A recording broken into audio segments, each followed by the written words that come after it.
पठन एवं पाठन किनके लिए उचित है और किन्हें नहीं, उन पर मार्गदर्शन प्रदान करें। परंपरा से जो ब्राह्मण क्षत्रिय वैश्य कुल में उत्पन्न हैं, जिन्हें पुरुष शरीर सुलभ है, शिखा यज्ञोपवीत आदि की परंपरा टूटी नहीं है। केवल नाम मात्र के ब्राह्मण क्षत्रिय वैश्य नहीं है जो व्रात्य नहीं है।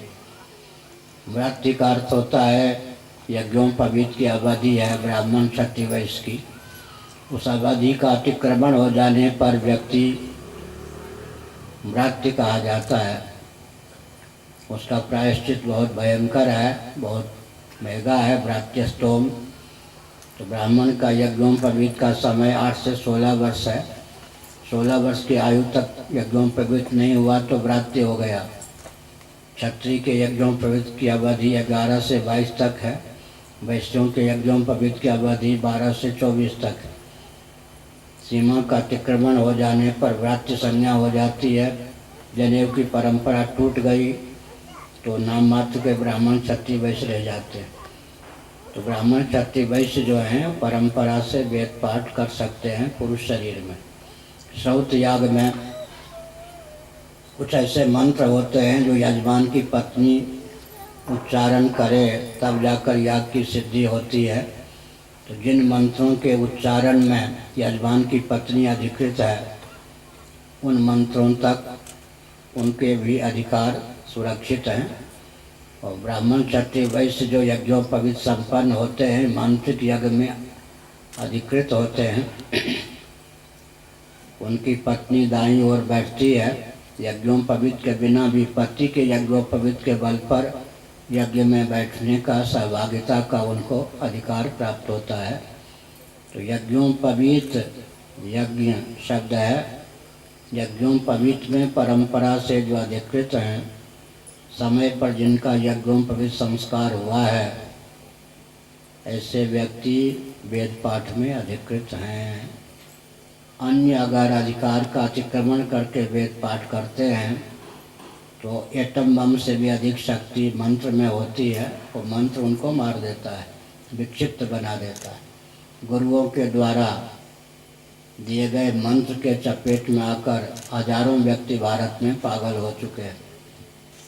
तो योग्यता जिस मंत्र के जपने की नहीं है, अपने अधिकार और अपनी क्षमता का अतिक्रमण करके जब मंत्र जपा जाता है, वेद पाठ आदि किया जाता है, तो अमंगल होता है। शास्त्रों में राग द्वेष पूर्वक विधि निषेध का वर्णन नहीं है। व्यक्ति लाभान्वित हो सके और हानि से बच सके। जैसे बिजली को लेकर उसके जो विशेषज्ञ हैं विधि निषेध की मर्यादा निर्धारित करते हैं। बैड कंडक्ट, गुड कंडक्ट, अमुक ढंग से विद्युत का उपयोग करे, अमुक ढंग से न करे। अगर कोई विधि निषेध का पालन नहीं करता तो खतरा है। भामतीकार वाचस्पति मिश्र जी ने लिखा कि विधि में श्राद्ध अधिकृत हैं। श्रद्धालु व्यक्ति विधि का पालन कर सकते हैं।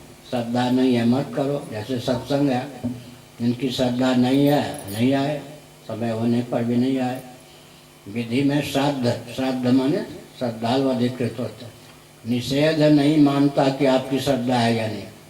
सावधान इतने बोलते वो निषेध हो गया। अगर आपने निषेध का क्या कर दिया, अब उल्लंघन किया तो चपेट में आ जाएंगे। निषेध जहाँ कर दिया गया वहाँ श्रद्धा आपकी अपेक्षित नहीं है। श्रद्धा है या नहीं। अगर निषेध का पालन किया तो ठीक है, निषेध का उल्लंघन किया तो चपेट में आ जाएंगे। जैसे गंगा जी में यहाँ तक नहाओ कुंभ आदि के अवसर पर, अतिक्रमण किया डूब सकते हैं। निषेध में श्रद्धा की अपेक्षा नहीं होती, उसका तो पालन करना ही पड़ेगा। लोक में भी अमेरिका आदि में राइट हैंड चलते हैं दाईं ओर से, भारत में बाईं ओर से। ट्रैफिक के नियम का, यातायात के नियम का उल्लंघन किया चपेट में आ जाएंगे। इसलिए हमने बताया। आगे एक प्रश्न है।